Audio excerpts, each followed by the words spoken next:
I'm about to unleash about Shedeur Sanders. I just watched what happened to Shedeur Sanders in the Cleveland Browns' third and final preseason game. And I'm outraged, I'm sickened, and I'm saddened.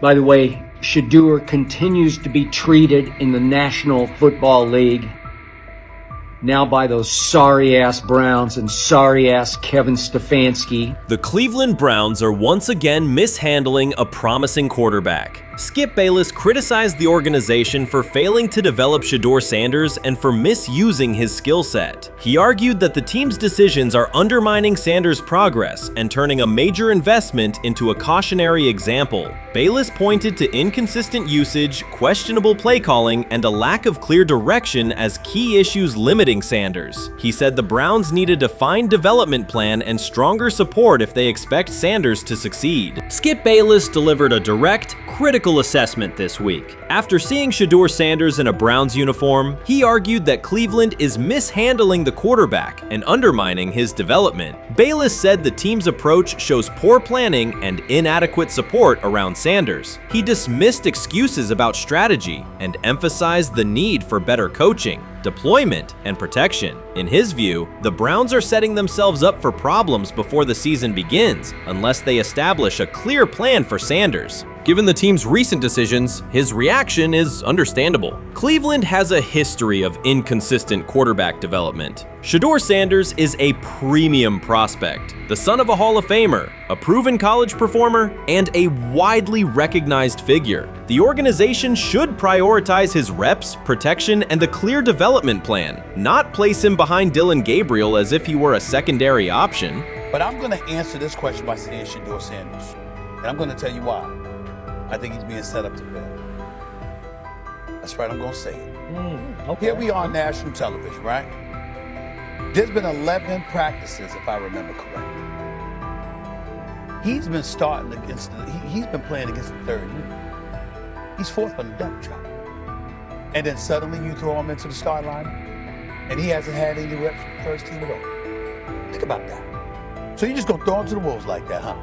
I mean, you know, if he had first team snaps in practice. Yet here we are. Cleveland has one of the most publicized prospects and is handling him like a depth piece. The broader issue is the franchise's long record of quarterback instability and inconsistent development. That history colors every move they make. When the Browns draft a quarterback, fans don't anticipate a long-term answer. They brace for another reset. Shedeur Sanders should be treated as a priority, not as an afterthought behind Dillon Gabriel. Let's give him a chance.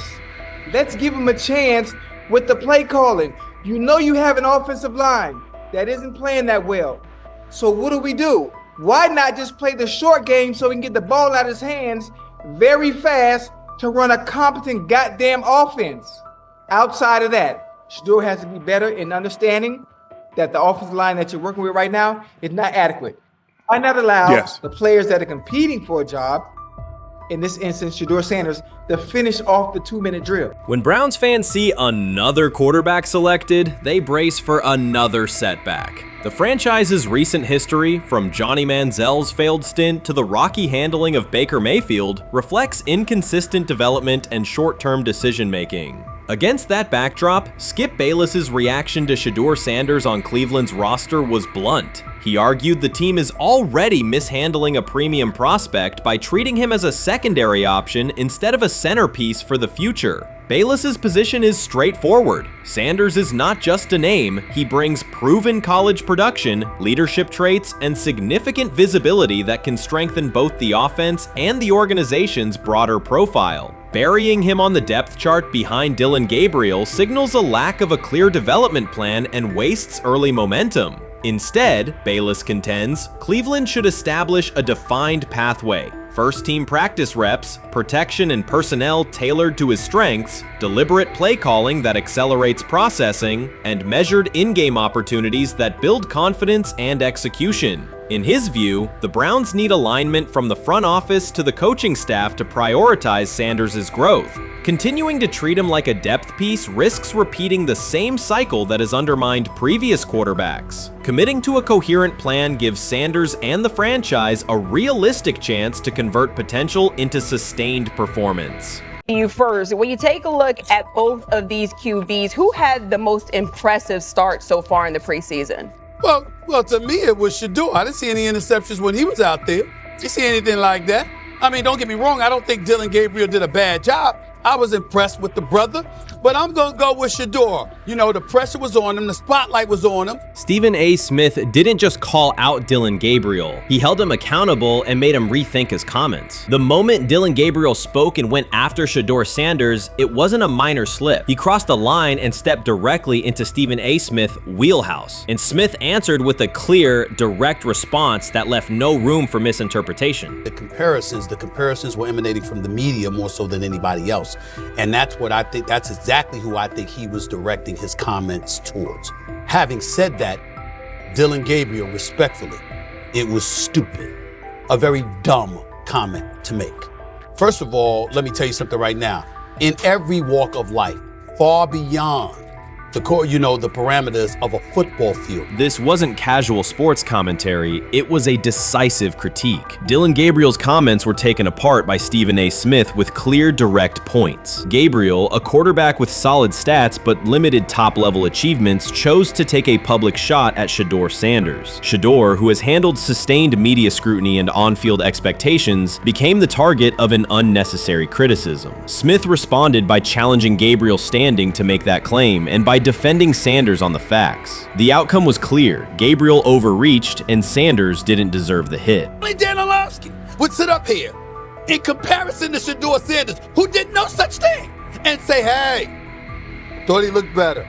I got to give him the edge here. I thought it wasn't bad. A pick six and a fumble, and we can get over fumbles. Have you heard anybody say that? I know it's possible. Have you heard anybody say, get over? Stephen A. Smith responded immediately. As soon as Dillon Gabriel made his comments about Shedeur Sanders, Smith delivered a clear, point-by-point critique that drew national attention across the NCAA media cycle. Dillon Gabriel has a reputation as a good quarterback, not a dominant one. He can post strong numbers against opponents like Tulsa, but his performance has been inconsistent when the stakes and competition rise to playoff level. Well, those who produce get treated differently than those who don't. What he said echoes the mentality of all of America practically, and most certainly the world, as we see things being globalized more and more every day. It was a stupid, idiotic, immature comment, because clearly you were feeling the heat because a lot of people was talking about how Shedeur should be QB. Dillon Gabriel is a capable quarterback, but not a standout. Even so, he chose to talk down to Shedeur Sanders, a quarterback who has navigated constant scrutiny and pressure and still represents the future of a program that was struggling before he arrived. The comparison was weak. The criticism was unnecessary. Stephen A. Smith recognized that and dismantled Gabriel's argument with a clear, direct response. How the Browns react to this, how the locker room reacts to this, how Shedeur reacts to this, because it was a clear shot at Shedeur. But let's say Dillon Gabriel's talking about the media.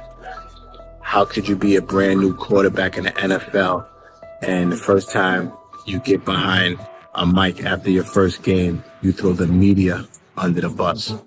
That's arrogance. Stephen A. Smith excels in moments like this. When Dillon Gabriel made his remarks about Shedeur Sanders, Smith responded with a focused, direct critique. He questioned Gabriel's standing to make that claim, noting that Gabriel has transferred between programs and has not been a Heisman finalist. Without theatrics, Smith laid out why Gabriel's resume doesn't justify taking public shots at Sanders. Smith's point was clear. Targeting Shedeur Sanders, a quarterback central to his program's future and consistently under intense scrutiny, was misplaced. Gabriel's criticism lacked the substance to support it, and Smith methodically showed why. Today on his 42nd I want you to be meaner. birthday. That's number one. Number two, after the game, the Browns head coach Kevin Stefanski said there was a mix-up in the routes and that players were in the area that they shouldn't have been. Look at Stephen A's face. Look at Stephen A's face. Look at his face. Stephen A. Oh my Lord. The strength of Stephen A. Smith's response was that he didn't just address Gabriel's remarks. He challenged the image around him. Dillon Gabriel often presents himself as an overlooked contender ready to surprise. But the reality is that his profile hasn't commanded broad attention. It's a clear reminder that not every opinion carries equal weight. In defending Shedeur Sanders, Stephen A. was direct and precise. Shedeur isn't just a quarterback. He is Deion Sanders' son, which subjects him to scrutiny far beyond anything Gabriel has faced. Even under that pressure, Shedeur has maintained his composure, shown confidence, and delivered in key moments that helped revive a program many had written off. Stupidity, all of it. I thought it was a clear shot at Shedeur due to the fact that his Oregon coach threw a shot at Coach Prime and Shedeur during their meeting at Colorado last year. But you know what? The cream rises to the top. Let's see what happens this week. I see a lot of the media talking about they think it was about the media and not about Shedeur. And I think that's a chess move. For Dillon Gabriel to take shots at Shedeur Sanders was a miscalculation. Stephen A. Smith made the mismatch clear. Gabriel's attempt to shame Sanders was unnecessary and counterproductive. You don't target Deion Sanders' son when Deion has turned Colorado into primetime television. It underscored that Dillon Gabriel has often played with a chip on his shoulder because the spotlight hasn't followed him. He has been around long enough to compile numbers but not to earn broad respect. That's why going after Shedeur was misguided. Sanders, despite ups and downs, drives headlines. Gabriel's most notable headlines have been his transfers. Stephen A. Smith pressed that point without hesitation, challenging Gabriel's standing and leaving his argument looking like a forced throw that turns into a pick six. You know what? Still needs to thank me a little bit more for that restaurant I treated him and his family to, because it was big time, and stopped embarrassing me by going places and trying to use coupons. That's how pathetic he is. The point is that yeah, a pick six and a fumble is usually considered a bad day. Stephen A. Smith didn't need to raise his voice to make the point. He presented Dillon Gabriel as a player whose talk outpaces his resume and defended Shedeur Sanders with clear comparisons. That's why he called Gabriel out so directly. The comparison wasn't just unfair, it was forced. Now look at Gabriel's record. The numbers are solid and he can win against average defenses, but the resume lacks defining markers. There's no sustained Heisman contention, no late season surge that reshaped the national picture, and no postseason moment that cements a legacy. The track record reflects steady production, not top-tier impact. That's the gap Smith underscored. Gabriel's criticism of Shedeur Sanders wasn't supported by what he has accomplished, while Sanders continues to carry a program under constant scrutiny. Let's see someone who step up and make some plays out there. Ain't no way. Gabriel Ain't no way. You're not built like that. No way. And this one is picked off and going back the other way. Oh my God, why did you stop playing? Now it's a foot race. And that is that. They told me bust out my AP, perfect timing. H-shot, we about to get legendary. Shedeur star the next game, baby. Shout out Dillon though, you know what I'm saying? Bro, I love you, my heart. What am I bigger than cheese, bro? You know what I'm saying? But Shedeur got it. Shedeur Sanders is a national brand who draws viewers for both performance and result. Dillon Gabriel's attempt to diminish him read as resentment. And Stephen A. Smith called out the insecurity and lack of awareness directly. Colorado under Deion Sanders is prime time, and Shedeur sits at the center of that spotlight. If Gabriel expected the sports world to agree while he took a shot at Shedeur, he misread the moment. Smith dismantled the argument and questioned the credibility behind it. Gabriel will move on. He'll keep playing, give interviews, and have fans, but this exchange will trail his media profile as a reminder of a misstep. It's a clear example of a resume that doesn't justify taking public aim at a quarterback carrying that level of scrutiny and responsibility. For the Cleveland Browns preseason game today is that the way that some white folks watched Shedeur Sanders last week is the way that some black folks were watching Dillon Gabriel today. And it's not Dillon Gabriel for Dillon Gabriel's sake. Most folks don't have a problem with Dillon Gabriel. It's what he represents, which is the disrespect of a black person for no other apparent reason than they are a confident black person. Dillon Gabriel thought he was aiming up. Instead, he was placed back among quarterbacks who are good but not great. Stephen A. Smith made the central point. Dillon Gabriel doesn't shape the conversation. Sports are about narrative as much as numbers, and Gabriel's story doesn't move the culture, while Shedeur Sanders does. Smith highlighted that contrast clearly. By the end, Gabriel's credibility had taken a measurable hit. The critique was decisive and sent a broader message to any player considering public shots at Shedeur Sanders. If you step into that debate, you will be held to a higher standard and your resume will be tested. Dillon Gabriel learned that the hard way. You can't can't fire the owner because he can't fire himself. Someone's head's going to roll, unfortunately, in this situation, and it's probably Stefanski and Barry. I saw on The Athletic. I don't think that's fair, by the way. Stefanski, that part. I agree. I was saying the other day on my podcast that Barry should be fired, and I said I wouldn't fire Stefanski, but a couple of people made the point of saying, well, if you fire the GM, you got to give him a chance to hire his own coach, which is fair. That's true. So I would fire Barry. I would hire a new GM. If that GM thinks Kevin Stefanski's a good coach, wants to stick with him. The situation in Cleveland has escalated with the NFL. Sources indicate GM Andrew Barry is prepared to move on from head coach Kevin Stefanski if he refuses to elevate Shedeur Sanders. The Browns are weighing a major quarterback change. Leadership appears to be aligning behind Sanders and pushing for immediate action. This is a high-stakes decision about control and the team's direction. I think it's unfair for me to comment in I guess, maybe on behalf of the industry. All I can say is this, the time that we spent with Shedeur, and what he's done throughout his college career is impressive. He's an impressive young man. He's a really good quarterback. Sometimes, fit comes into play. And I'd also say this, there are 4 more rounds of the draft. And then maybe lastly, it's less about where you get picked and what you do after you get picked. That's really the most important thing. Getting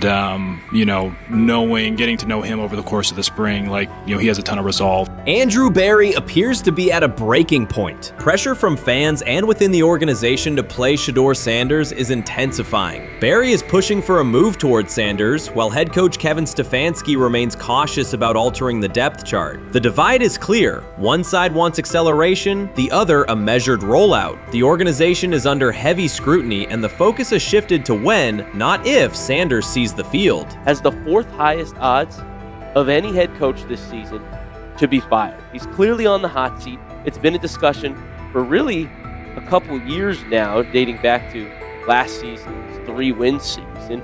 And he's always had kind of hot and cold seasons. And now the sports books are saying he's 4th on the list. Number 1 is Mike McDaniel of the Miami Dolphins, Brian Dable of the Giants at 2, Shane Steichen at 3, and there is Kevin Stefanski plus 650 to be fired. This has moved beyond tension to outright stubbornness. Rather than elevating Shedeur Sanders, the staff has chosen Dillon Gabriel. The current depth chart looks less like a forward plan and more like resistance to change. Fans have been clear about who they expect to see, yet the organization keeps delaying. Every week without a real evaluation of Sanders slows development and blurs accountability. Cleveland is choosing a conservative approach when a decisive decision is needed, sending a message of uncertainty to both the locker room and the city. Now being the 3rd string quarterback for the Cleveland Browns, was that so much was made out of unbelievable. He actually made the team as the 3rd string quarterback. Like that was a big deal. Like that was somewhat of a surprise to a lot of people. He should have been the 1st pick in the draft. Kevin Stefanski appears to be doubling down to validate his approach. Despite sustained demand from Browns fans to see Shedeur Sanders reflected in chants, merchandise, and constant discussion, he continues to keep Dillon Gabriel in front on the depth chart. The decision functions as an assertion of control rather than a response to momentum. Even with clear signals from the fan base, Stefanski is staying with Gabriel and delaying a full evaluation of Sanders. It is a deliberate choice to maintain his plan and pacing, not to accelerate change. Cleveland is prioritizing continuity over recalibration, keeping any transition to Sanders on hold. But yeah, the Browns are in a tough spot. They have wasted. You traded a ton of high draft capital to get Deshaun Watson. You've gotten nothing out of Deshaun Watson and missed an opportunity. who knows who they would have drafted. Now, maybe they would have screwed up those picks and the Browns would still be in bad shape. Andrew Berry is likely frustrated watching Dillon Gabriel default to conservative throws while the offense stalls. From a football perspective, this appears to be the hill Kevin Stefanski is choosing to stand on. Keeping Gabriel ahead of Shedeur Sanders has limited the unit's explosiveness and prevented a full evaluation of a higher ceiling option. Drives end quickly, field position flips, and momentum is lost while Sanders remains on the sideline. Fan patience is wearing thin. Each ineffective series intensifies criticism and shifts scrutiny toward the coaching staff's criteria for the depth chart. With every additional snap for Gabriel, the decision reads less like an open competition and more like rigid adherence to a plan that isn't producing results. The optics are clear. A dynamic quarterback sits while a cautious approach keeps the offense in neutral. If this continues, accountability questions will grow inside and outside the building. What performance benchmarks keep Gabriel ahead of Sanders? When will Sanders receive first-team reps in live situations to allow a fair comparison? The front office must decide whether to preserve continuity or pivot toward a timely assessment of Sanders. The longer the current approach stays in place, the more it signals stubbornness rather than adaptation, and the more pressure mounts to realign the plan with on-field output.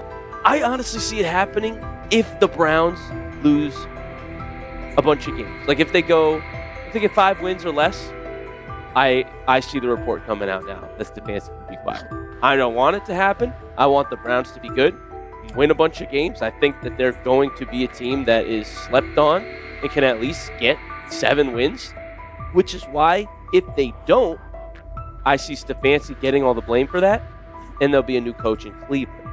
Because their players, to me, are there once again.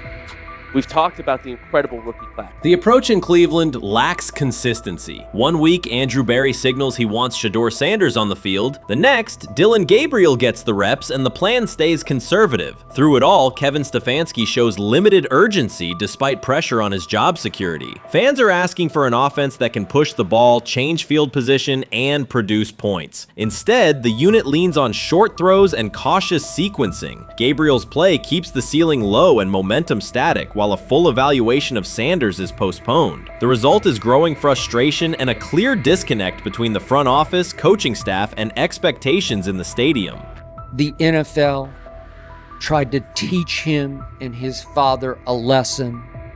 You don't act like that. You don't talk like that before a draft.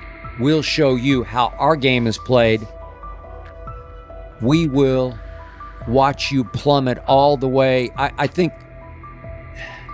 I think he would have gone undrafted except for that owner in Cleveland. And he is the key to everything because he is something of an against-the-grain maverick owner. He's kind of a wannabe Jerry.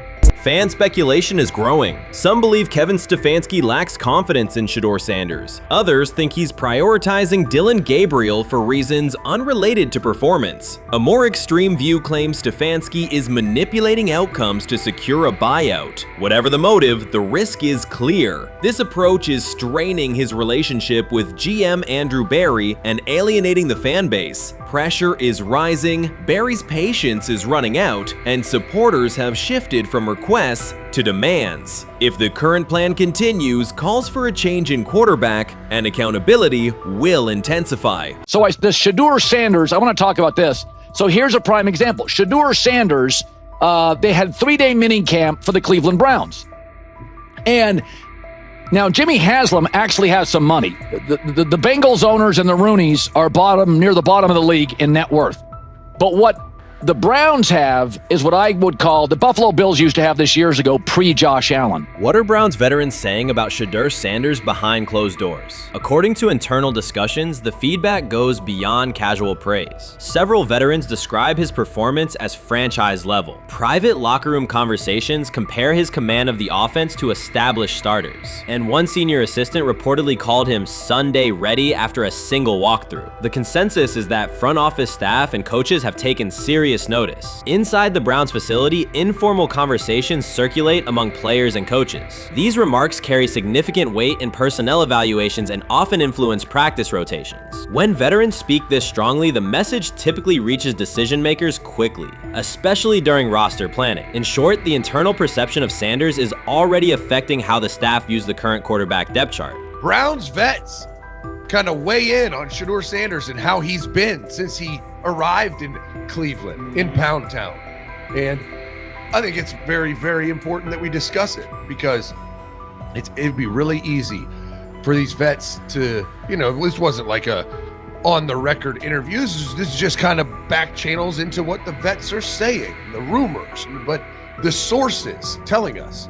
And we have a couple quotes. But Shedeur Sanders, Cleveland Browns, it seems like it's going well. And it's almost like you don't want to talk about it. At the center of the growing internal buzz is Shedeur Sanders, the rookie who entered Berea with late-round expectations but is being discussed privately as a potential long-term starter. This is not a routine camp tale about an extra arm taking practice snaps. Sanders has seasoned teammates, players with playoff mileage, quietly reassessing his ceiling. Observers who overlook these conversations risk missing one of Cleveland's most deliberate personnel moves in years. Sanders is not on the roster because of his surname. The Browns reviewed their quarterback depth, weighed costs, and chose a controlled, development-oriented option they believe can stabilize the position. His presence is already changing practice dynamics. Veterans notice his pocket awareness, adjust routes to his timing, and acknowledge that he processes coverage at an advanced level for a first-year player. Leadership patterns in the huddle feel different. Sanders delivers with precision and composure that challenge defenders to reevaluate their calls. The strategic upside is clear. A 4-year rookie contract offers cap flexibility while other franchises cycle through expensive stopgaps. Coaches and front office staff view Sanders as a calculated investment, not a publicity experiment. Outside chatter still focuses on Joe Flacco's age or Kenny Pickett's development. Inside the facility, however, veterans pause film sessions to dissect Sanders' ball placement and progression speed. Position coaches highlight clips where he works through reads decisively and delivers on time, traits rarely attributed to rookies. Sanders' confidence is measured rather than theatrical. He moves as though the NFL tempo is familiar, and that calm spreads across the roster. Experienced defenders are rechecking the depth chart and asking if the quarterback competition is tighter than publicly acknowledged.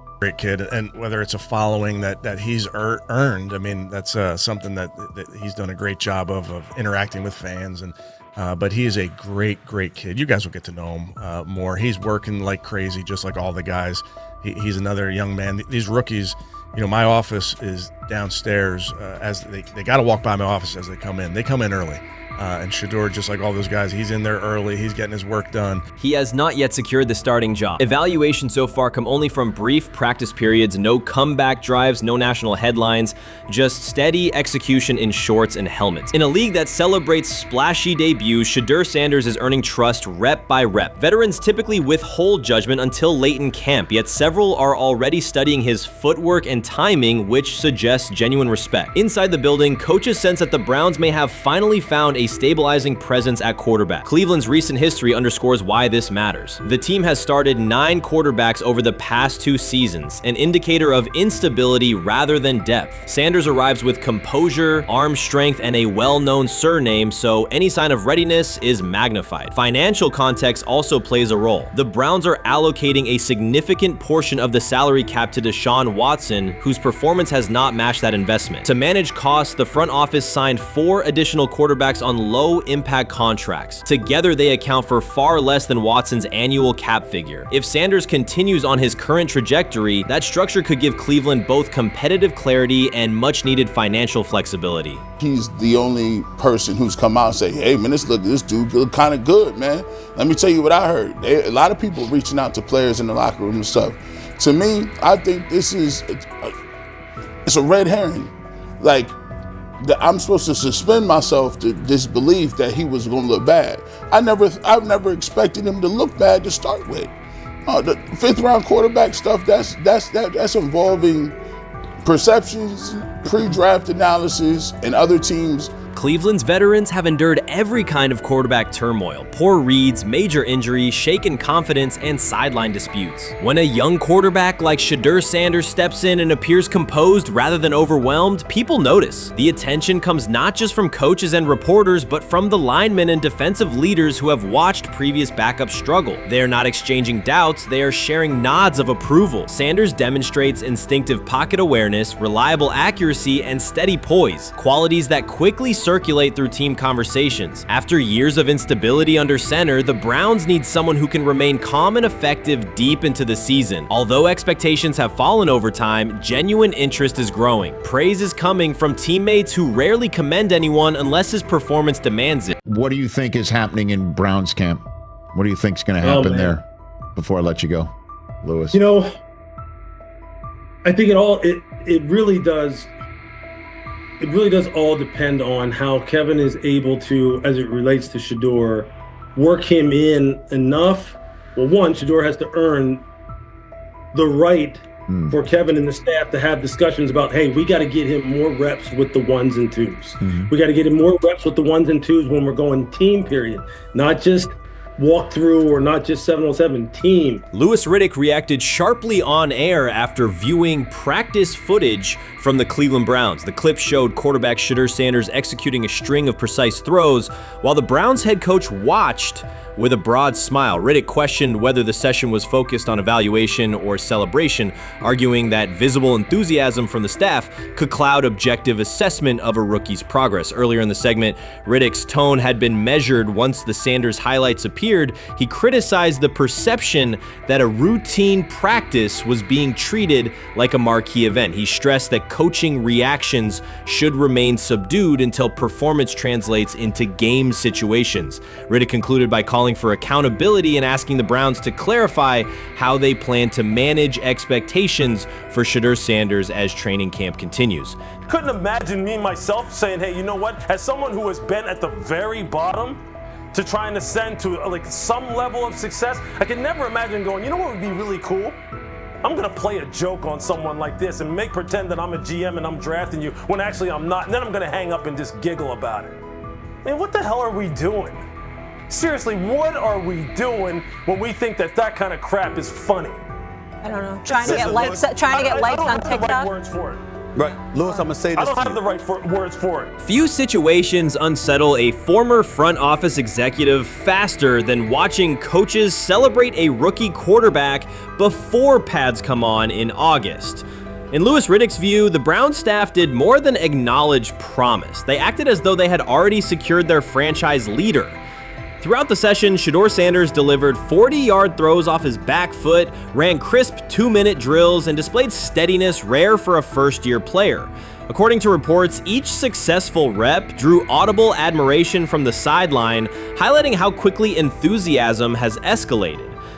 When Riddick reviewed the same practice tape and heard the glowing comments, he challenged the reaction on live television. He argued that a few controlled drills should not override the methodical scouting and development work that normally guides roster decisions.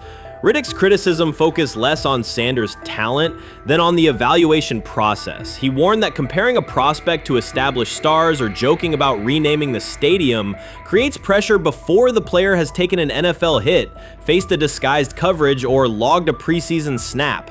Praising potential is acceptable, he said, but anointing a savior in July risks repeating the organization's history of premature quarterback expectations. Sanders brings confidence shaped by his father's legacy and his own disciplined preparation, yet Riddick insists that progress must be confirmed over time.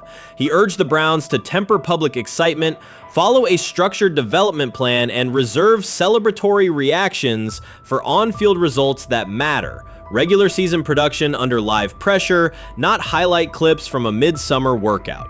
He has to earn that. Kevin has to figure out a way to do that, so then you can reasonably assess what you have in him compared to Dylan Gabriel, compared to Kenny, compared to Joe Flacco. If you don't, then the conversation surrounding him is going to continue to be what it's been, which is, but for some people, he was overhyped all along. He's not that great of an athlete, doesn't have a big enough arm. There's a reason why he was a 5th-round pick, blah, blah, blah, which I don't believe.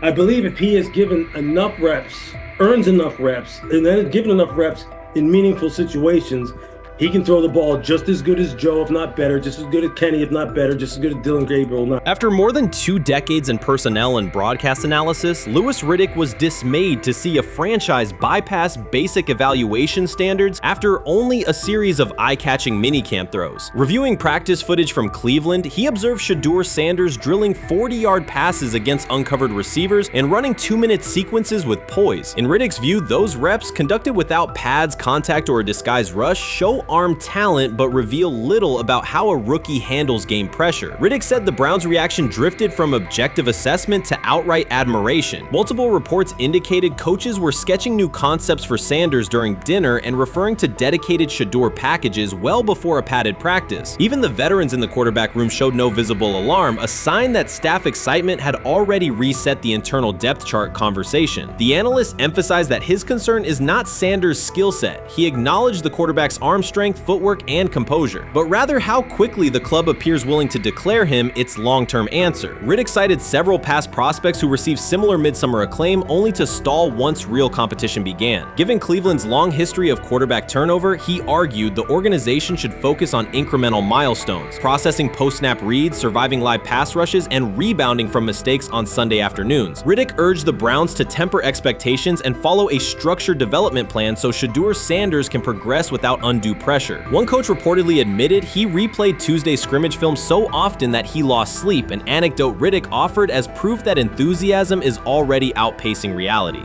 All asking now is what is going on with Shedeur Sanders, and so the floor is yours. Maybe you can make sense of this free fall with what was at one point the top-rated quarterback in this draft class. Yeah, see, I think at this point in time, this really isn't a football discussion any longer. This is a personal discussion. This is about it's a fit discussion. It's whether or not teams are just comfortable with everything that comes along with Shedeur in terms of who he is as a person, all the people that are surrounding him in terms of his inner circle, and whether or not teams deem that to be something that they're comfortable with. Right or wrong, that's the only conclusion you can really come to at this point. Louis Riddick voiced an escalating concern during the segment. Having witnessed numerous quarterback setbacks in his career, he worries another may be forming, not because Shedeur Sanders lacks talent, but because the praise around him is growing without restraint. Sanders has simply attended practice, delivered accurate passes, led the huddle, and shown the composure expected of an NFL player. Riddick fears the Browns' reaction, treating routine drills as proof of long-term success, risks setting premature expectations. He cautioned that the organization seems ready to celebrate a franchise savior before Sanders has taken a competitive snap, noting that such early adulation has derailed promising prospects in the past and could impede Sanders' measured development. Shedeur Sanders did not treat day 4 of Browns training camp as anything other than work. He completed 8 of 11 passes with 3 touchdowns, operating with control and accuracy throughout the red zone periods. The throws were varied, a well-placed ball to rookie Luke Floria that led him across the goal line in stride, a firm throw to Cade McDonald over middle after a quick read, and a tight window completion to Deontay Johnson at the back of the end zone with 2 defenders closing. The sequence showed timing, poise, and placement under pressure. While national attention centered on Joe Flacco's underneath completions and Kenny Pickett's option and rollout periods, Sanders produced scoring plays on schedule. The performance was not the product of broken coverages or end-of-period reps. It came within structured work with defenders in position and the offense executing standard progressions. The accuracy rate, 8 completions on 11 attempts, reflected consistent mechanics and decisions. The operation was steady from huddle to snap to finish. Despite that session, the distribution of first-team snaps did not change. Camp logs indicated that Pickett and Dylan Gabriel continued rotating with the starters, while Sanders remained primarily with the second unit. With the first preseason game approaching, that choice drew more attention from observers who expected productive days to be followed by expanded opportunities. The question surfaced again: what additional evidence is required to evaluate Sanders with the top group?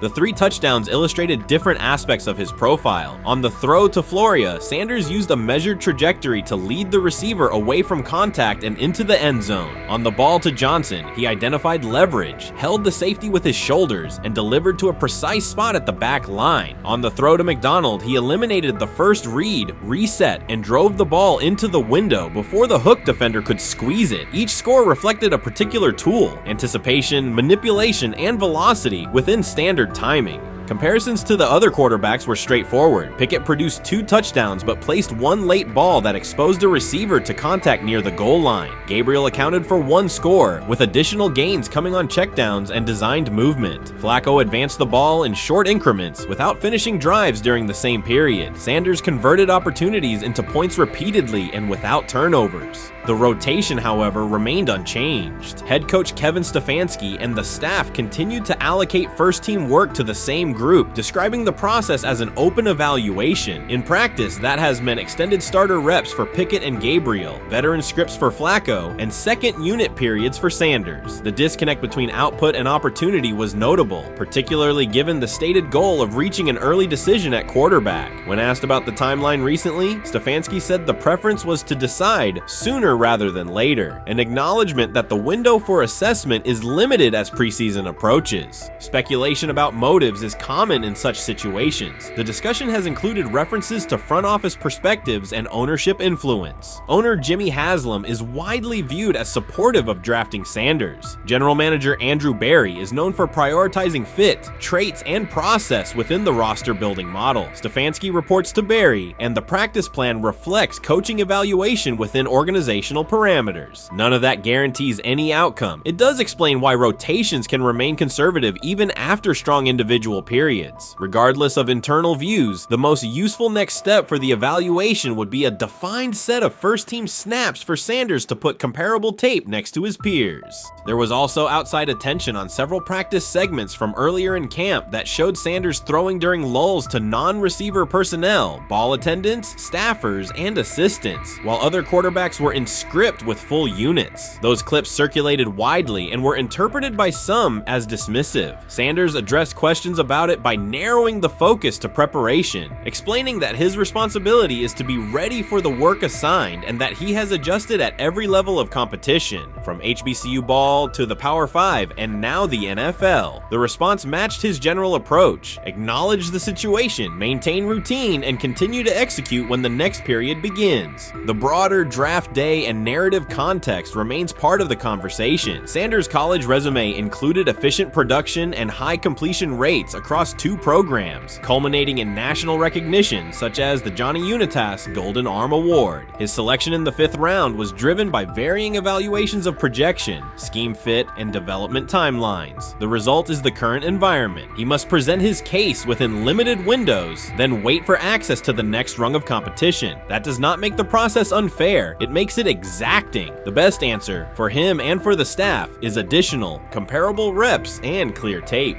Fan reaction after day 4 was direct. Social accounts and comment threads filled with assessments that centered on performance rather than reputation. Sanders produced 3 touchdowns, avoided negative plays, and showed command in the red zone. Supporters pointed to that tape and asked for opportunities with the starters to verify whether the same rhythm carries over with the top receivers and linemen. The message was not about headlines. It was about the logic of evaluation in a compressed calendar. From an operational standpoint, Sanders' day reflected consistent fundamentals. His base was disciplined, his eyes matched his feet, and his timing aligned with route depths. On the Johnson score, he used a subtle shoulder turn to hold the safety before resetting and throwing to the back line. On the McDonald throw, the ball was out on the second hitch, arriving before the defenders could converge. On the Floria play, the arc and placement minimized the hit risk and maximized the run-through. Those are portable traits. They translate across units if the timing with receivers is established through reps. The staff's balancing act is real. They must prepare the presumed week 1 starter with sufficient continuity while also giving developmental players enough exposure to judge ceiling and floor. That tension is present in every camp. The cleanest path through it is to carve out defined first-team sequences for each competitor and evaluate the tape against comparable defenses and situations: high red zone, low red zone, 3rd and medium, and 2-minute. Sanders' performance on day 4 strengthened the case for such an allocation. Context matters off the field as well. Earlier in the offseason, 2 speeding citations, 91 miles per hour in Brunswick and 101 miles per hour in Strongsville, prompted public comment from Berry, who emphasized standards and safety. Sanders accepted responsibility, stated that he learned from the incidents and moved on. In camp, he has kept the focus on football tasks, install retention, cadence management, protection IDs, and post-practice review. He has also continued to build rapport across position groups, including veteran receivers and defensive defensive backs so that timing and expectations are clear when reps arrive.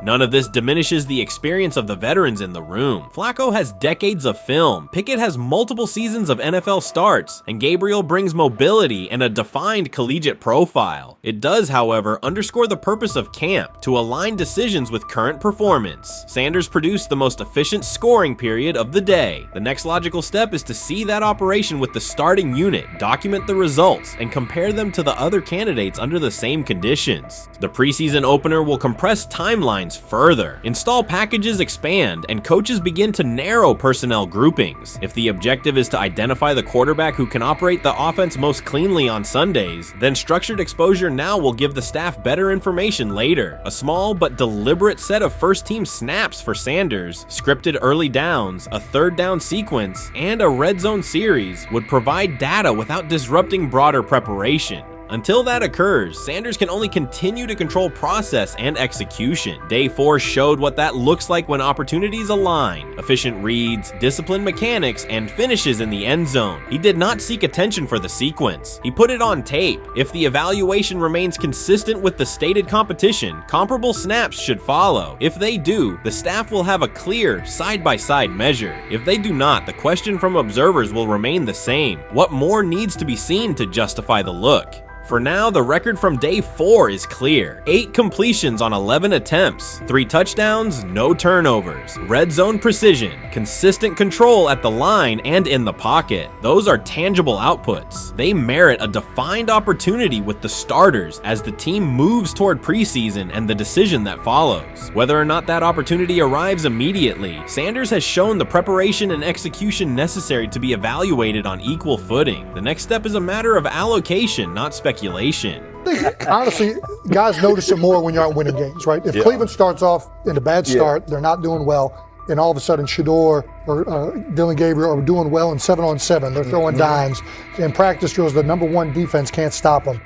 People take notice of that, and the more that the players see it, they're gonna then the comments start happening over the lunch table. They start happening throughout the building, and that's when the pressure really will get severe. The Cleveland Browns were focused on resolving their quarterback situation until Jason Kelce made pointed comments that triggered a strong reaction from ownership. The response inside the organization was immediate and intense. What exactly did Kelce say that has the dog pound on edge and the front office under pressure? We've seen that miserable game by the Cleveland Browns. So they throw Joe Flacco in there, and I like Joe Flacco. He did good, but they gave him the resource of all the first-team guys. Then they throw Dillon Gabriel in there with first teams and second teams. So Dillon always is getting protected. The same thing again, they gave this scrub max protection on every play. Yeah, he completed some passes, but let's talk about his mistakes. He's still inconsistent with his throws, but he at least had max protection.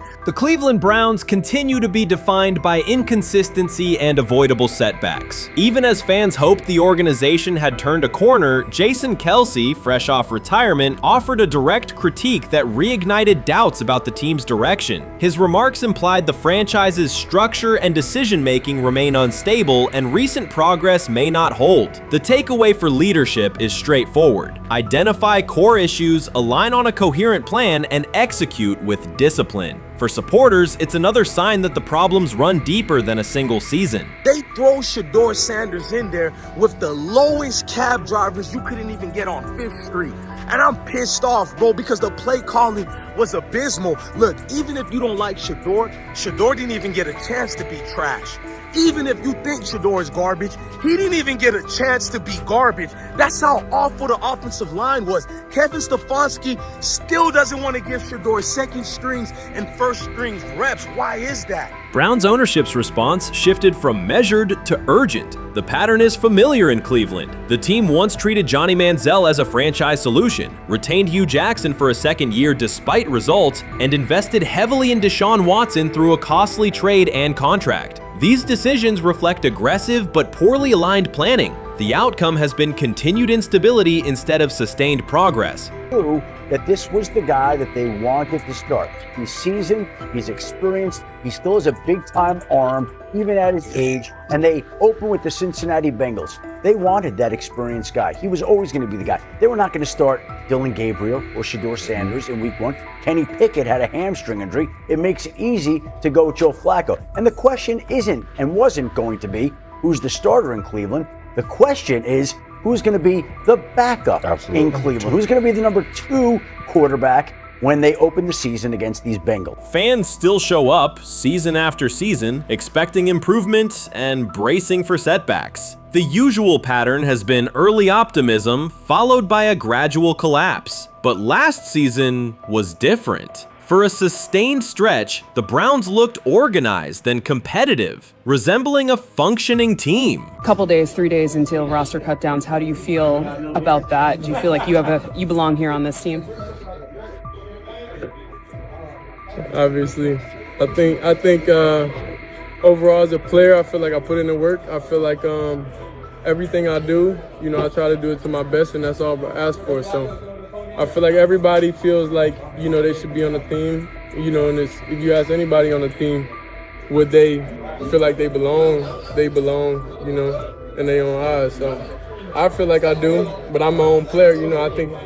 I think about myself in a high regard. The front office entered the offseason confident. Kevin Stefanski was being praised, and the Dog Pound believed the team had made real progress. Then Jason Kelce delivered a pointed assessment that cut through the optimism. Fresh into retirement, the former Eagles All-Pro and Super Bowl champion said Cleveland still looks like a team patching over issues rather than building a durable contender. Kelce's view was direct. The Browns' structure is fragile, and the roster is too dependent on perfect health at quarterback. He argued the team is one injury away from losing continuity and sliding backward. Because Kelce has operated inside a stable, championship-level organization, his comments carried weight with players, media, and fans. The reaction was immediate. People took his critique seriously, not as outside noise, but as an informed evaluation of how a successful team should be built. Ownership also felt the impact. Jimmy Haslam's response shifted to urgency, a sign that leadership recognizes the stakes.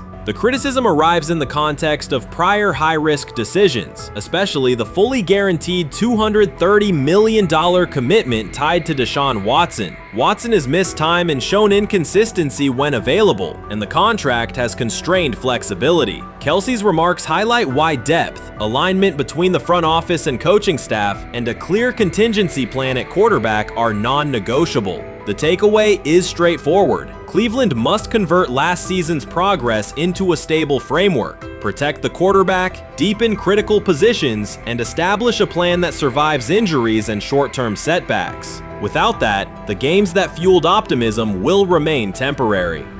If you're a betting man, who do you think starts for the Browns at quarterback? Okay, this is the situation. Kenny Pickett, they actually traded for him. Joe Flacco, no one's bringing Joe Flacco in the building thinking Joe Flacco's going to be the starter. If Joe Flacco is your starter, you got a problem. You have a huge problem.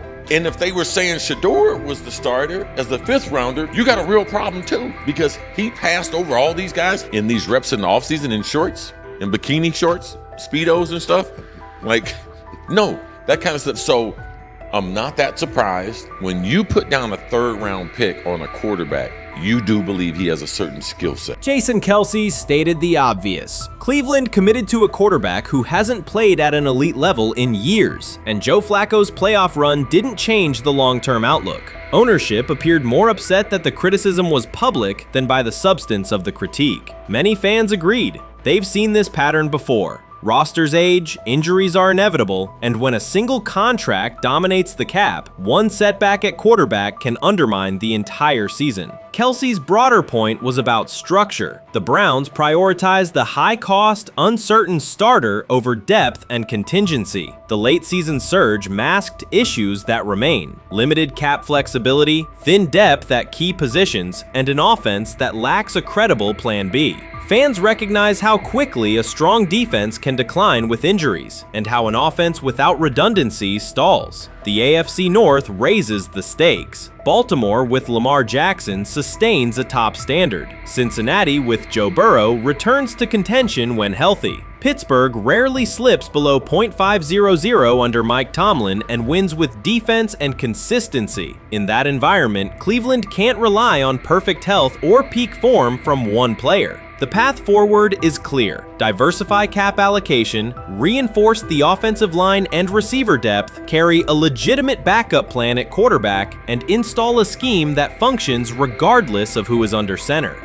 Given what we saw yesterday with Shedeur Sanders, somebody on the Cleveland Browns is 100% getting fired, probably by the end of this year.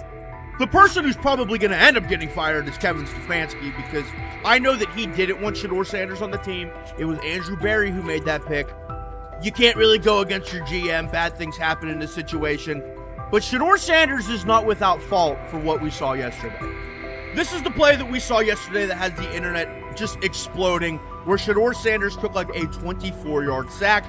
Half of the internet is saying that this is all Kevin Stefanski's fault. Cleveland showed progress last season, but the underlying concerns remain. Jason Kelce highlighted them directly. The Browns' long-term plan is fragile, cap-constrained, and overly dependent on perfect health at quarterback. His comments focused attention on structural issues, roster depth, continuity in coaching, and a sustainable offensive approach, rather than a single hot streak. That criticism resonated because it reflected what many around the league already see. Ownership's reaction underscored the sensitivity. Jimmy Haslam has presided over frequent coaching and quarterback changes, and external scrutiny carries weight when it comes from a respected veteran with championship experience. Kelce's remarks reinforce that last year's Joe Flacco stretch was a short-term solution, not a foundation. The team still needs a durable plan that can withstand injuries and inconsistency. The practical takeaway is clear: stabilize the system, diversify cap usage, and build depth at key positions so the offense functions regardless of who is under center. That includes a coherent development pathway for younger talent such as Shedeur Sanders, with defined practice reps, protection, and scheme alignment. Kelce didn't say anything outrageous. He articulated the gap between a brief surge and a credible long-term contender. I have the faith of a mustard seed.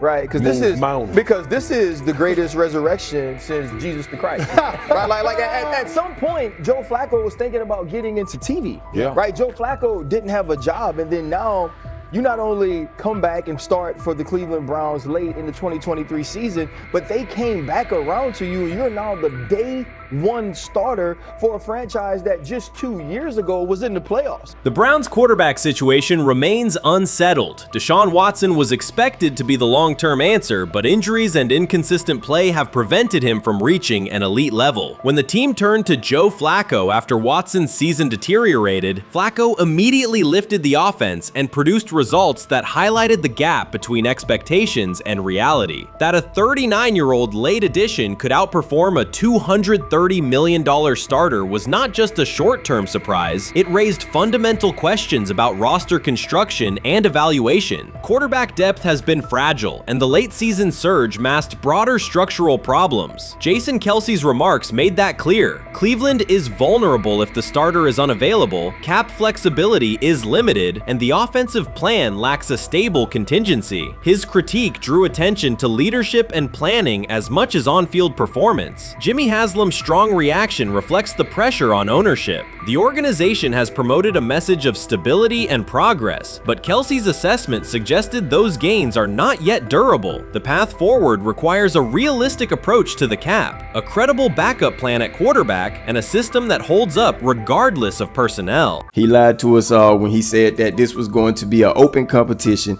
a four-man open competition when it comes to the QB situation up there in Cleveland, in which, from the looks of it, all we've seen it be was a three-man race. The only people that has been getting reps in with the first team or with the veterans are Joe Flacco, Kenny Pickett, and Dylan Gabriel. We've never seen my boy Shedeur Sanders get a chance to get in, even with him doing the things that he has been doing up there he has yet to get in with the Shedeur Sanders was caught off guard by Coach Kevin Stefanski's recent remarks, which have sparked talk of bringing in another starting quarterback. Commentators are debating whether Stefanski's comments reflect eroding confidence in Sanders or a brief lapse in judgment, but the rookie now faces intensified scrutiny over his role. The Browns, we got an analyst that says that Shedeur Sanders should have some kind of a ban, banishment of some kind. Come again? Say what? For what? And we've got, this would be more troubling. If I'm a Browns fan, and this is where we're going to start, potential dissension in the ranks of the front office and the coach. And over what? Quarterback. When a program's headline quarterback suddenly becomes the subject of sideline murmurs and quiet searches for replacements, the situation is unmistakable.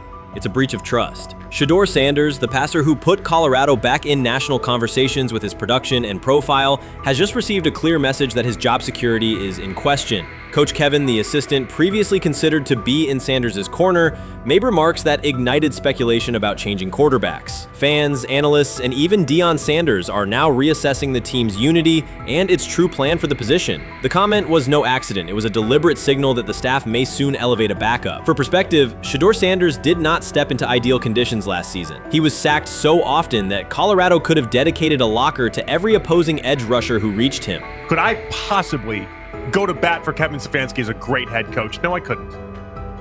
Could you go to bat against him, saying he's a horrible head coach? No, I can't. I think that's why we fall in the middle. I think that's why in a lot of these discussions, and that's why a lot of the rankings, you see him right now in that 15 to 20 range, somewhere in that middle pack of NFL head coaches. I've said earlier, Kevin Stefanski has already been given more head coaches than any coach I've ever seen in Cleveland. Starting with the decision to move on from Baker and him clearly still having another level to get to in Tampa. Last season, Shedeur Sanders often had to operate behind an offensive line that provided minimal protection, yet he still delivered precise throws and critical drives. At times, he seemed to be carrying a struggling roster almost on his own. Despite the constant pressure, he never complained, never threatened to transfer, and never acted entitled. He remained with Colorado because he trusted the program, trusted his father, and believed in the team's larger mission. That loyalty is why Coach Kevin Stefanski's recent statement that the quarterback competition is wide open struck so sharply. The remark implies that Sanders' starting role is insecure, as though the player who absorbed countless hits while holding the offense together is simply another name competing with walk-ons and first-year athletes who are still learning the cadence. This goes beyond ordinary coach language about fostering competition. It introduces genuine uncertainty about the staff's confidence in Sanders and invites speculation that Colorado is actively assessing outside options through the transfer portal. By characterizing the position as vacant, Stefanski has planted seeds of doubt that could quickly evolve into rumors and undermine the stability of the locker room. I'm sorry, but when it comes to quarterback, I'm going to defer to my head coach, generally speaking, especially one with Stefanski's track record and how he's viewed across the league. So this is interesting because it tells you Kevin Stefanski's not a Shedeur Sanders guy. And it also tells us who made these picks. Exactly. The Cleveland Browns made a rather awkward decision in the NFL draft, opting to take quarterback Dillon Gabriel in the 3rd round, well before he was expected to fly off the board. Then 2 rounds later, the Browns took fellow quarterback Shedeur Sanders. So what exactly is going on? Discussion has begun about whether Colorado is actively evaluating another quarterback and preparing for life after Shedeur Sanders. Analysts are debating whether Coach Kevin's move is calculated strategy or a misstep that jeopardizes team stability. Sanders remains a top NFL prospect, Deion Sanders' son, and the program's public face. His highlights dominate social media and his jerseys outsell the team's victories. Yet he is once again being asked to reaffirm his position. The issue is more than routine roster management. It intersects with the family dynamics that shape the program. By portraying the quarterback job as open, Coach Kevin signals to both Shedeur and Deion that the staff is willing to move on despite Sanders' stature. For Shedeur, sitting through film sessions while hearing talk of potential replacements adds an unwelcome layer of uncertainty to an otherwise proven resume. The decision may reflect a desire for a quarterback with a different profile, perhaps someone more mobile and system-oriented, rather than a dismissal of Sanders' accomplishments. Shedeur is lighting it up in practice every day. You're not even a half bit curious to see what he could do with the ones. That makes no sense. And then on top of all of that, you got players going on podcasts and talking to people in the media saying this guy is really good. Like, this guy is legit. So even your peers respect you enough. How is it that the coaches can't see that? It always starts with the players, where the players like, hey, you see that? You seen that pass he threw? The Cleveland Browns were taken by surprise when quarterback Shedeur Sanders stepped in for first-team snaps, asserting control of the drill and instantly highlighting deficiencies across the rest of the room. His confident command forced coaches to pause practice clips, reevaluate progressions, and consider immediate adjustments to the depth chart. Within minutes, discussions spread throughout the facility and online forums as fans weighed what Sanders' showing means for the current starters. The organization now faces an urgent, data-driven decision on whether Sanders should move up permanently. Shedeur Sanders arrived at Browns practice, took several first-team reps, and the entire quarterback group immediately felt the pressure. Coaches erased the whiteboard and reviewed their plans. Staff members exchanged concerned comments, and observers began asking whether Sanders was positioned to assume a larger role. Tony, every year we see at least 1 to 2 teams. They were in last place in their division the year before. No one thought they'd be good, and then they were good. It almost seems like no one's even assuming the Browns can be that, but we see it happen every year. And I get the quarterback stuff, but like, correct me if I'm wrong, Tony. The Browns are trying to run the football, play good defense, not turn the ball over in the passing game, and try and take advantage when they can, correct? That's what they're trying to do.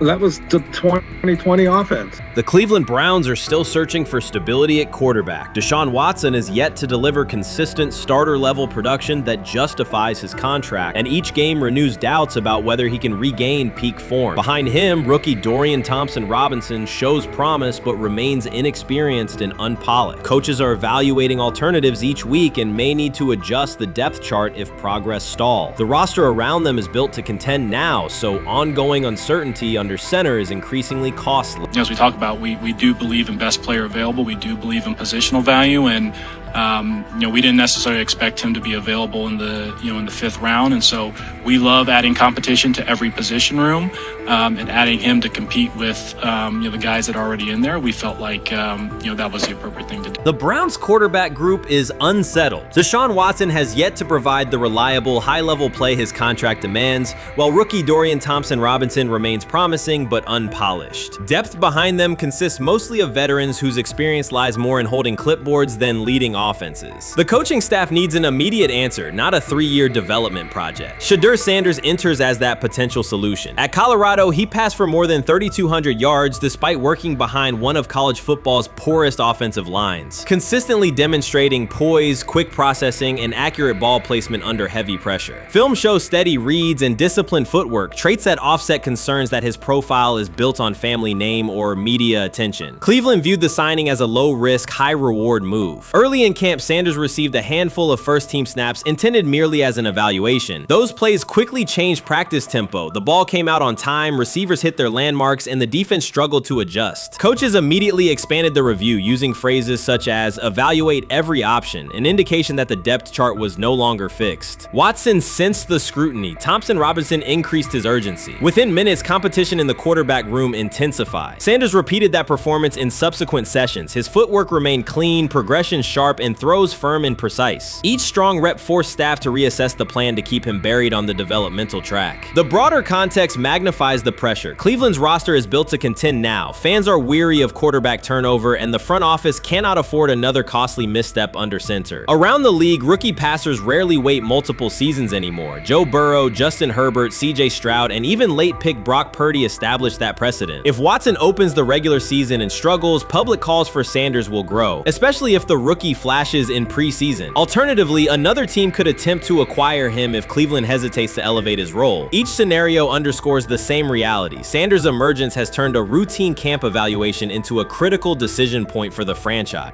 And we saw Dillon Gabriel go 11-on-11 with the first team, Shedeur Sanders go 11-on-11 with the second unit. So that was really the big wrinkle today.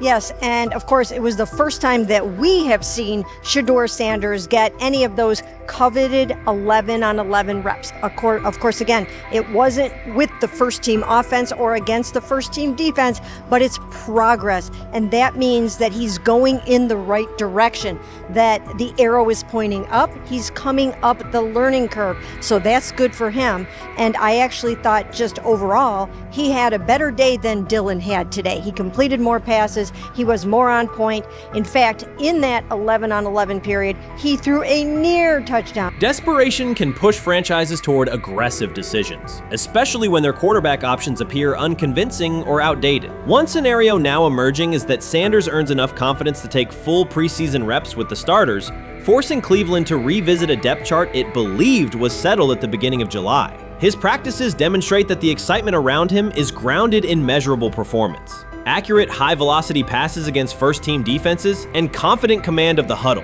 Each strong outing also heightens league-wide interest. Rival scouts adjust evaluations, and general managers revisit their notes, aware that a viable young quarterback may soon become available. Inside the facility, the personnel staff must balance short-term results with long-term roster planning, knowing that an early move could reshape salary cap allocations and locker room dynamics. The pressure on Watson and Thompson Robinson escalates accordingly. Both must produce visible progress to maintain their current roles. Cleveland's recent history shows how quickly promising quarterback situations can devolve into controversy. The franchise has turned potential breakthroughs into organizational turmoil before, so observers remain cautious about how this competition will unfold. Sometime last week, and then, and I just tweeted that out again this morning, and then today, the Joe Flacco one got posted. So running through this, and then of course we'll still have Dylan will be next, and then Shedeur will come last. As training camp nears, Mary Kay Cabot is providing straightforward analysis of the Cleveland Browns quarterback competition. The starter has not been named, but she has moved away from her earlier skepticism of Shedeur Sanders and now acknowledges his talent and potential. Cabot explained that if Joe Flacco is chosen to start week 1, it will mean he is the most prepared to play immediately. This approach would also give younger quarterbacks such as Kenny Pickett time to adjust, refine their skills, and maximize their potential while Flacco handles the early workload. She added that a Flacco start would not prevent Sanders from earning the position later in the season. The depth chart remains flexible, and Sanders' continued development could put him in line for an opportunity as circumstances evolve. Cabot also noted that Pickett could win the job for week 1, but he must demonstrate he can integrate smoothly with the offense and perform reliably under pressure. The Browns want a leader who can control the huddle, execute plays efficiently, and maintain composure. Pickett's performances in upcoming practices and preseason games will be critical in determining whether he secures the starting role or Sanders ultimately takes the reins as the season progresses. Things like that. It doesn't mean that that Kenny can't swoop in there and steal that job by them, but he's really going to have to show that he has a complete mastery of this scheme and this system, and that they don't have to dial it back a lot to put him in there. So these will be some considerations, and I do think that that as the preseason goes along, it will become evident. Mary Kay Cabot recently stated that Shedeur Sanders is ready, and the Cleveland Browns are monitoring him closely. After a strong showing during organized team activities and minicamp, Sanders has made notable strides in his development. With continued progress, he is expected to return to the field prepared to contribute meaningfully. The Browns coaching staff is tracking his growth, and anticipation about his long-term role is increasing. Cabot added that if Sanders maintains this trajectory and continues to demonstrate poise within the team, he will have a legitimate chance to earn the starting quarterback job. Each practice rep strengthens his case, reinforcing the possibility that his development could benefit both the player and the organization. As Sanders impresses, discussion about his future in Cleveland becomes more compelling. Cabot also emphasized Sanders' advanced understanding of the offense. She noted that his football IQ appears in every drill and that he seems ready to execute the Browns system at full speed. His ability to process defenses quickly and make decisive reads distinguishes him from his peers. With the appropriate opportunity, Cabot believes Sanders could become a genuine difference maker for the Browns. One One area Cabot highlighted is Sanders' command of pre-snap adjustments. His capacity to diagnose defensive fronts and communicate changes gives him an edge and reflects high football intelligence. If he translates those reads into consistent connections with his playmakers, he could elevate the Browns' offense significantly. By comparison, Cabot said quarterback Dillon Gabriel is still refining his grasp of complex terminology and play calling. While Gabriel possesses upside, Sanders' comfort with intricate concepts and his ability to manage tight pockets under pressure give him a clear advantage at this stage. Gabriel must sharpen those elements to compete at Sanders' level. Cabot previously reported that Sanders had already earned first-team practice snaps ahead of Gabriel. Her latest update confirms that Sanders is now approved as the Browns' starting quarterback, solidifying the organization's commitment to him as QB1. Expectations are high, and his response to the challenge will be closely watched throughout training camp and preseason. Cabot further noted that head coach Kevin Stefanski authorized Sanders to take expanded first-team reps beginning next month. This milestone underscores Sanders' readiness and the coaching staff's confidence in his progress. As the regular season approaches, Sanders aims to cement his status as the starter, and the competition for that position is intensified. Though Sanders leads the race, Kenny Pickett remains in contention. Cabot stressed that Pickett must prove he can integrate seamlessly with the offense and perform consistently under pressure. His performance over the next several weeks will determine whether he can challenge Sanders for the starting role. With both quarterbacks vying for the top spot, the Browns' Week 1 starter will be one of the most scrutinized decisions of the upcoming season. For now, Cabot's reporting underscores Sanders' rapid ascent, strong football intellect, and growing command of the offense, qualities that position him well to lead Cleveland's offense when the opportunity arrives. They have never loathed college football itself. They have resisted the people determined to reshape it. When Deion Sanders, black, direct, unapologetic, walks into a room of power brokers and speaks with authority instead of deference, critics recoil. During his playing days, they complained about celebrations and gold chains. Now that he is a head coach, mentor, and father, they label him something more polite, but just as dismissive: a problem. At Big 12 Media Days, Sanders addressed the accelerating chaos of the name, image, likeness market. He said college football needs a salary cap, not to hobble players, but to impose order on a system that showers unproven freshmen with seven-figure promises while the rest of a roster hunts for scraps. He called the situation unsustainable. Within hours, ESPN commentator Paul Feinbaum branded him a hypocrite, arguing that Sanders profited from NIL at Jackson State and now wants rules only because his most marketable athletes have moved on. The accusation spread quickly because it fit a comfortable storyline. Outspoken black coach gains from change, then protests when the advantage disappears. That framing ignores context. Sanders never criticized players earning money. At Jackson State, he urged corporate sponsors to partner with athletes who had been invisible to major brands for decades. What he wants now is stability, standardized guidelines, basic financial literacy, and roster balance that prevents locker rooms from fracturing over uneven payouts. When other coaches, Nick Saban, Dabo Swinney, Lane Kiffin, voiced similar concerns, they were praised for foresight. When Sanders spoke, the tone shifted to suspicion. The difference is not the message, it is the messenger.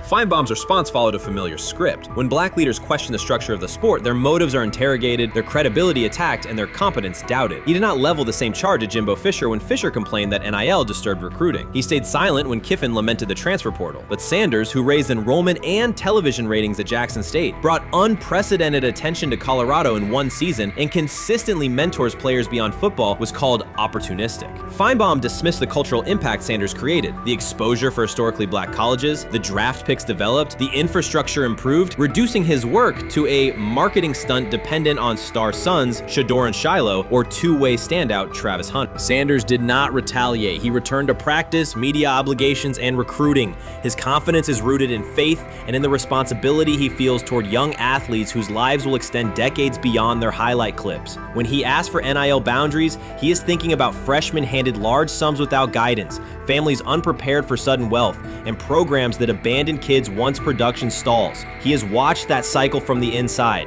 He wants protections, not restrictions. Critics predicted Colorado would fade once Shedeur and Hunter leave. Instead, Sanders signed blue-chip quarterback G.J. Lewis and a wave of transfers eager to join a program that values personal growth as much as on-field wins. Recruits see a coach who challenges the status quo, who places black culture at the program's center without apology, and who will remain visible when social media buzz cools. They recognize that Sanders does not chase attention. Attention follows his results. Media outlets reduced the upcoming Buffalo season to a win total prop. 6 victories, give or take. Sanders is playing a longer game. He wants to show young athletes, especially black athletes, that they can lead authentically, speak with conviction, and refuse to shrink for access. Success measured only by the scoreboard misses the point. If Sanders builds men who graduate with financial literacy, self-confidence, and community awareness, he will consider the mission successful, even if Colorado finishes with 5 wins instead of 10. None of that registers with commentators invested in an older hierarchy. For them, leadership should remain predictable, reserved posture, muted tone, minimal cultural expression. Sanders contradicts that image. The possibility that his methods could spread to other coaches, to other programs, threatens a model that has kept decision-making and revenue streams concentrated for generations. So the debate is not about hypocrisy or payroll ceilings. It is about control of the narrative and who is deemed qualified to write it. Sanders refuses to surrender that authority. He knows order is necessary. He also knows whose voices have been ignored whenever real reform is discussed. By speaking plainly, he forces television panels, athletic directors, and conference commissioners to confront issues they would rather defer: financial education, equitable resource distribution, and consistent national standards. Whether Colorado exceeds betting lines this fall will not change the trajectory Sanders has already set. He made Boulder relevant, energized recruiting beyond traditional power corridors, and broadened college football's cultural reach. That influence will persist long after social media debates cool. If his call for NIL structure eventually becomes policy, as the NCAA and Congress now contemplate, Feinbaum's soundbite will fade while Sanders' imprint endures. In the end, accusations of hypocrisy say more about the accuser than the coach. Sanders has remained consistent: empower athletes, hold adults accountable, and inject stability before unchecked money corrodes the locker room. The people who stand to lose clout in that environment prefer the chaos they can manipulate. Sanders prefers a system that nurtures the players who make the sport worth watching. His advocacy is rooted in experience, not self-interest, and his critics will have to decide whether to engage with that reality or keep shouting from the sidelines. Chris Carter's televised assessment of Shedeur Sanders triggered immediate pushback from Cleveland fans, local media, and even several Browns veterans. Carter dismissed Sanders, a 5th-round pick, as unprepared to start and framed the growing interest around him as purely a byproduct of surname recognition. Since that segment aired, practice reports have told a very different story. Observers inside the Browns facility describe a rookie quarterback who is closing the gap on Kenny Pickett and Dillon Gabriel with surprising speed. Sanders first turned heads in rookie minicamp by directing the huddle with a calm that belied his inexperience. Position coaches reported that he rarely repeated mental errors during installation periods, a trait they rank highly when grading young quarterbacks. In organized team activities, he showed consistent timing on intermediate routes, kept turnover numbers low in 7-on-7 periods, and demonstrated early command of Kevin Stefanski's protection calls. That steady execution earned him a handful of first-team snaps, reps that would ordinarily have belonged to Pickett by default. By mandatory minicamp, the rotation had shifted again. Practice notes from beat reporters detail the rise in Sanders' workload each day. Red zone series against the starting defense, 2-minute drills, and full field scrimmage possessions in which he checked out of called plays when fronts dictated it. Mary Kay Cabot, initially skeptical Sanders would challenge for game day snaps in 2025, wrote after consecutive sessions in mid-June that his footwork, release speed, and pocket management had, quote, meaningfully tightened since rookie camp. Her tone marked a clear departure from early spring projections that labeled Sanders a long-term developmental project. The broader quarterback context in Cleveland magnifies that progress. Deshaun Watson's availability and form remain uncertain after 2 injury-interrupted seasons, while Pickett's transition from Pittsburgh has been uneven. Dillon Gabriel's arm strength is evident, but coaches continue to stress hesitation in his full-field reads.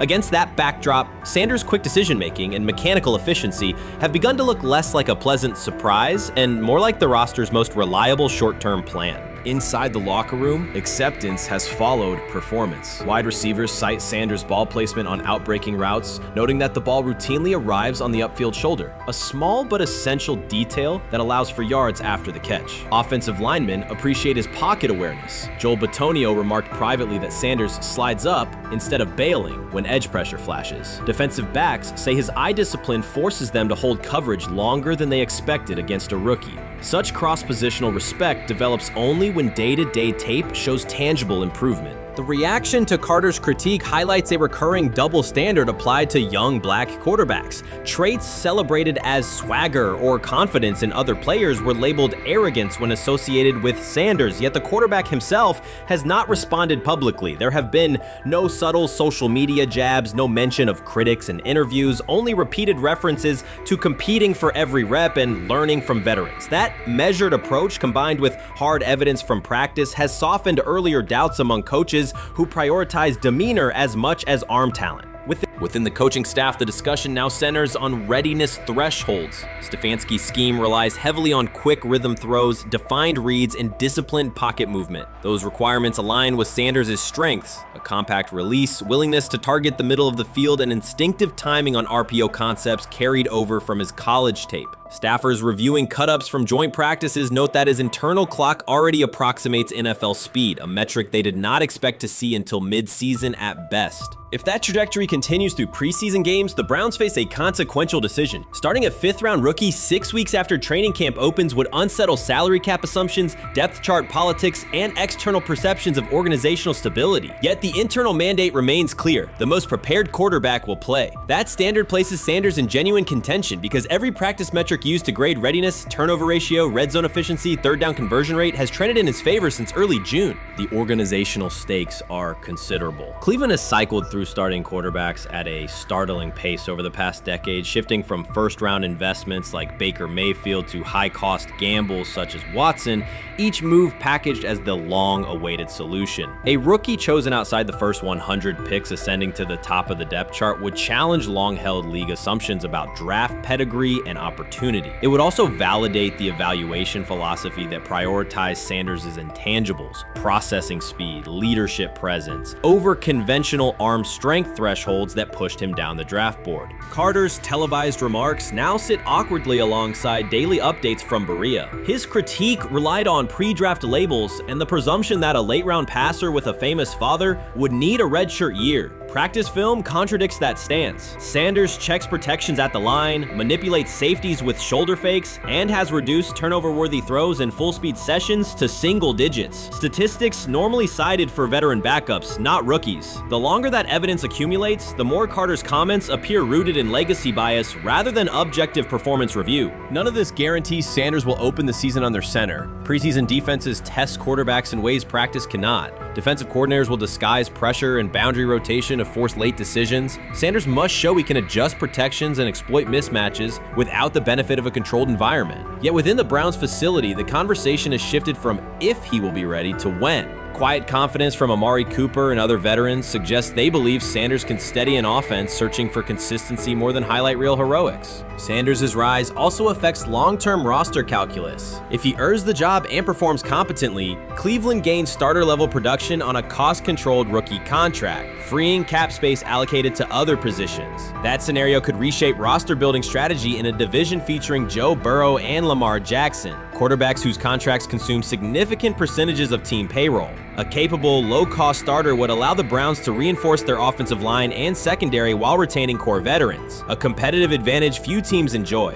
For now, the focal point remains daily improvement. Sanders continues to arrive before sunrise, reviewing the previous day's install with the quarterback coach, then staying after practice to throw on-air routes with receivers low on the depth chart. Coaches track those habits closely because consistent routine underpins performance when adversity strikes in live games. Each incremental gain strengthens the argument that readiness depends on preparation and aptitude, not draft slot. Carter's segment reminded the league how quickly assessments can become outdated when they lean on perception over evidence. Sanders' steady climb up the depth chart underscores the counterpoint. In the NFL, tape is the final arbiter. Should Sanders translate practice efficiency to preseason success, the Browns may discover that the solution to their long-standing quarterback riddle arrived quietly in the 5th round, carrying little more than confidence and a willingness to work. So before your final year at Miami, there's a lot of conversations revolved around Shedeur Sanders.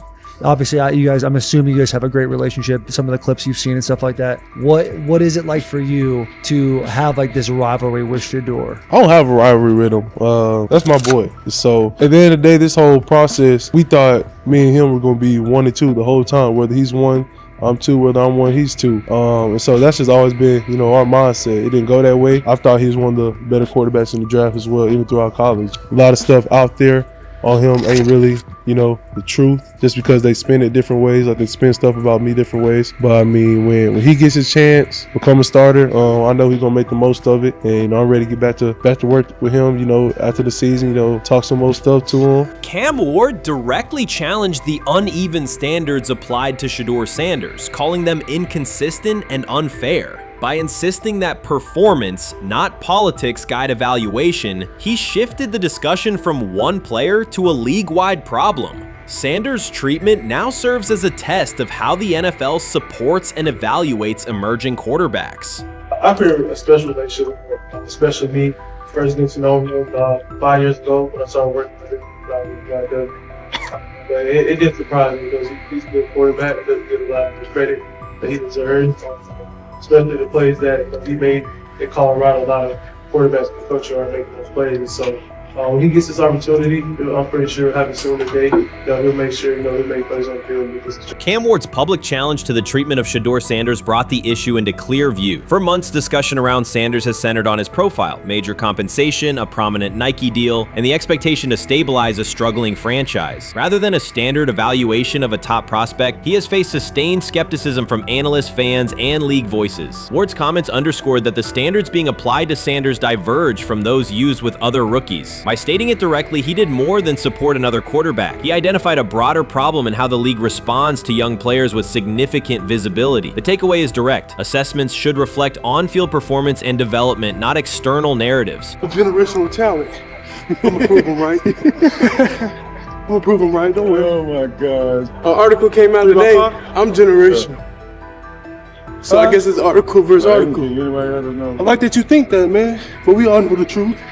What? Trav gonna be first? You generational, I'm legendary. That's cool. We can be legendary. Legendary get their ass. We'll start doing in like 5 minutes. Shedeur Sanders entered the league with more than a playbook. He brought a public brand, a family legacy, and expectations unusual for a first-year quarterback. Before his first regular season throw, he was already positioned at the center of attention. Rather than assess him on that reality and his on-field ability, many voices reduced him to marketing, treating visibility as proof of hype instead of performance. Cam Ward pushed back on that framing. His point was simple: judge Sanders by the same criteria applied to other rookies. With Sanders' resume, production, leadership, and composure, most first-year quarterbacks would be discussed as long-term cornerstones. The evaluation should be consistent, focused on development and results, not perception. Look at the process with Shedeur, who I know is a buddy of yours, and how do you think both of you guys will end up doing in the league?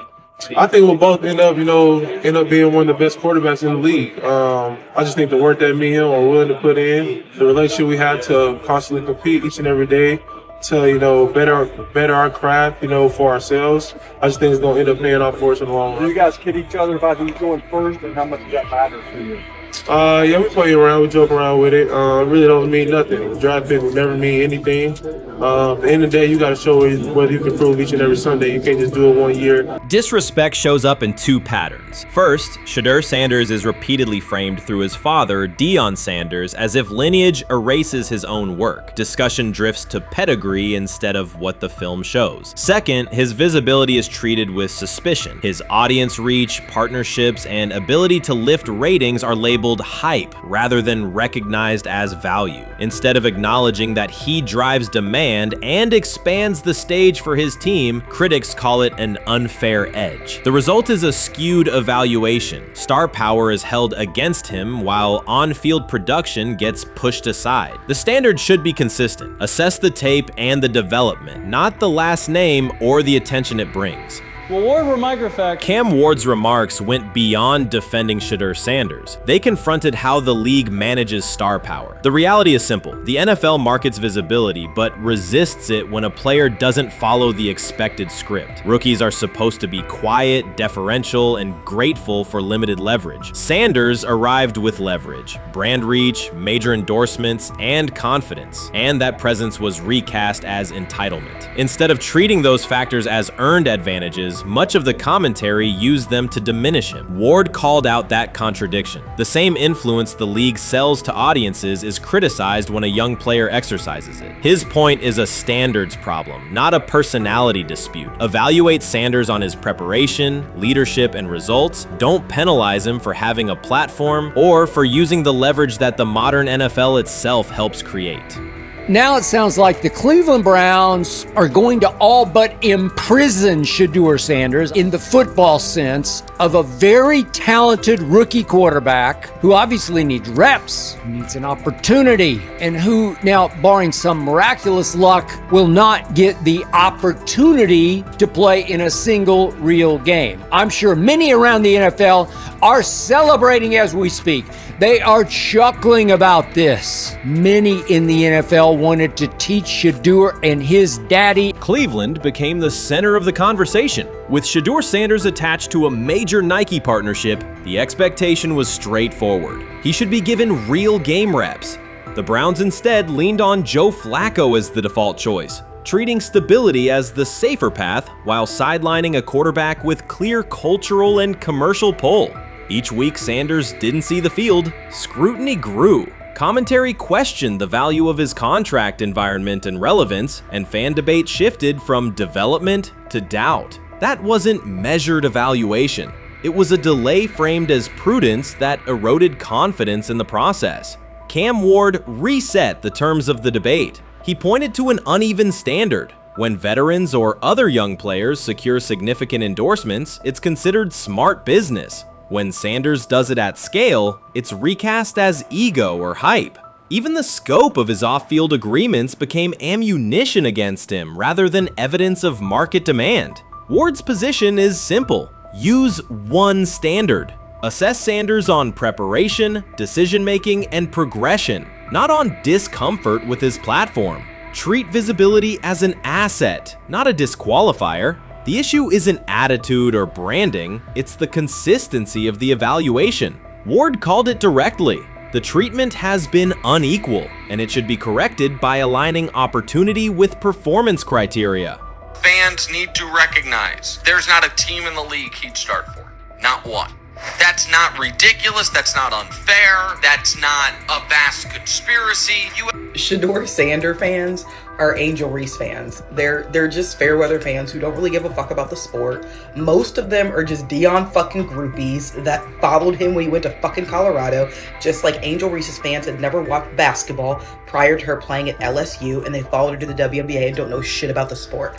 That's it. Now Dion fucking groupies are running around acting like, oh, this is payback to his dad. The timing is pivotal. Shedeur Sanders isn't trying to blend into the league's background. He's shaping the agenda. He drives debate segments, fuels short-form highlights, and moves merchandise at a pace most rookies never approach. By the metrics that define modern attention, he is the draw. Yet, a segment of observers continues to undercut him, not because of shortcomings on tape, but because of discomfort with how prominent he already is. Cam Ward put words to what many could see. Coverage around Sanders has been filtered through reaction to his visibility, rather than a clear read of his performance and growth. The market has already weighed in. Demand is real, not manufactured. Nike's record-level rookie endorsement aligned with that reality, signaling long-term value and cultural reach. This exposes a core contradiction. The NFL depends on star power to sell tickets, fill stadiums, and boost ratings, but it resists stars who set terms on their own. Visibility is celebrated until a player exercises it. The fix is straightforward. Apply one standard. Evaluate Sanders on preparation, decision-making, and results, and treat his platform as the asset it is. If the league benefits from his presence, its evaluation practices should reflect that same reality, consistently and without penalty for scale.